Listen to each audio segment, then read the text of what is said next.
When God communicates to us, He does so through three primary gateways of communication. The visual. Visual people receive pictures on the screen of their imagination. God shows them things. People's faces come into your mind. How many of you have had that happen? Yeah, many of you. And other things, He shows you something on the screen of your imagination. Visual people perceive best by understanding the meaning of what God is showing them. So God shows you something and then you ask Him, what does that mean? What do I have to do about that? Then there's the auditory. Auditory people perceive best by listening to what God puts in their minds. Words, thoughts, songs, poems, ideas, all of these things come into our mind by the power of the indwelling Holy Spirit, and suddenly we know something that we couldn't possibly have known any other way. They associate auditory people, what God places into their minds as God communicating to them. So God is communicating by popping thoughts into our minds. You know, some people think, that's my own thoughts. Let me tell you, you're not that smart. You need the Holy Spirit's help to get that information. And kinesthetic people, or tactile people, the reason those letters are moving like that is because that's what kinesthetic means, through movement, through feeling, through awareness. These are the symbols that the Bible uses for the kinesthetic person. Tactile people perceive God best through sensing, awareness, feelings and emotions. They associate awareness with what God is communicating to them. So suddenly become aware there's something wrong.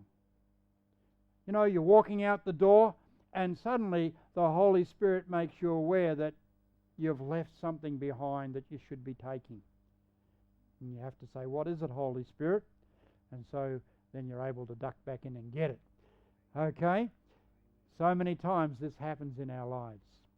Now, Moses, we need to understand that what I'm telling you is right throughout the whole of Scriptures. Moses told the Israelites, Deuteronomy 29 verse 4, "Yet to this day the Lord has not given you a heart to know, nor eyes to see, nor ears to hear."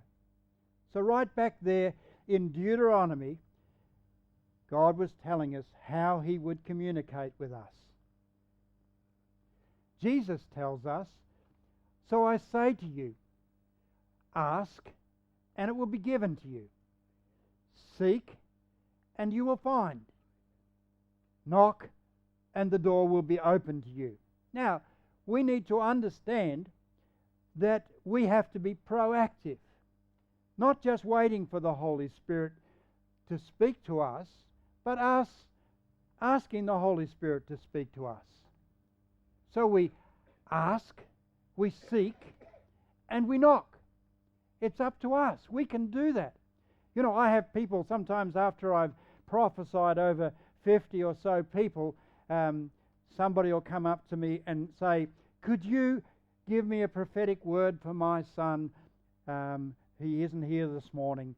And I say, "Well, okay, Holy Spirit, give me a word for this young man." And the Holy Spirit comes through with it. And you see, people will come up to me with a photo and they'll say, "This is my daughter. This is her child. And this child has this, and this going on in their life. And could you give me a word for them?" And you see, the Holy Spirit is able to do that when I ask. But I have to ask. Until I ask, He doesn't give me anything. And so we need to appreciate that the onus is on us as well.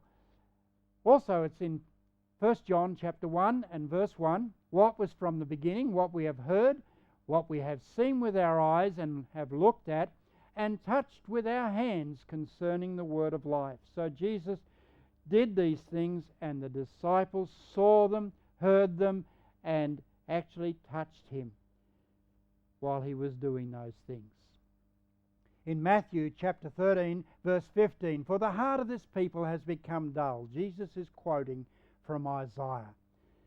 "The heart of this people has become dull. With their ears they scarcely hear, and they have closed their eyes, otherwise they would see with their eyes, hear with their ears, and understand with their heart, and I would return and heal them." So here we have, over and over and over, Jesus telling us these are the ways that God will communicate with you: seeing, hearing, and sensing. God communicates in three ways. These biblically validated concepts by which God communicates what he wants for you to do, and embrace most other forms of divine communication. You see, these three will embrace many other things that people say, "Oh, but God does this." Well, that falls into that category. "Oh, but God does that." And I've had people say to me at the end of the message, "Oh, I don't have any of those threes. God just makes me aware of it." Came to pass. It didn't come to stay. And they didn't get it. God makes you aware of it. Yes, that's sensing. Okay? So here we have the end of the message for this morning. God bless you all.